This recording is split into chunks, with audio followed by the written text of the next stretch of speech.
ভারতের পুনে দুর্গে নগ্ন সাম্প্রদায়িকতা, নামাজ পড়ায় গোমূত্র ছিটিয়ে শুদ্ধিকরণ।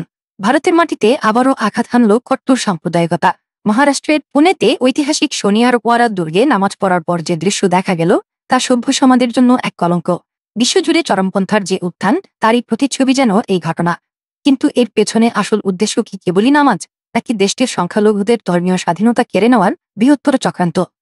কয়েকজন মুসলিম নারী সেখানে সংক্ষিপ্ত নামাজ পড়েছিলেন, আর এর প্রতিক্রিয়ায় বিজেপির সংসদ সদস্য মেধা কুলকার্নি তার অনুসারীদের নিয়ে দুর্গ এলাকায় গোমূত্র ছিটিয়ে শুদ্ধিকরণ অনুষ্ঠান করেন।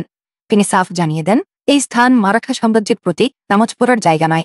ক্ষমতাসীন দলের এই উস্কানিমূলক কর্মকাণ্ড নিয়ে এখন জোর বিতর্ক। হিন্দু সমাজের সতর্কতা ও ধর্মীয় স্বাধীনতার অধিকার নিয়ে আইন মেনে প্রশ্ন তোলা হচ্ছে।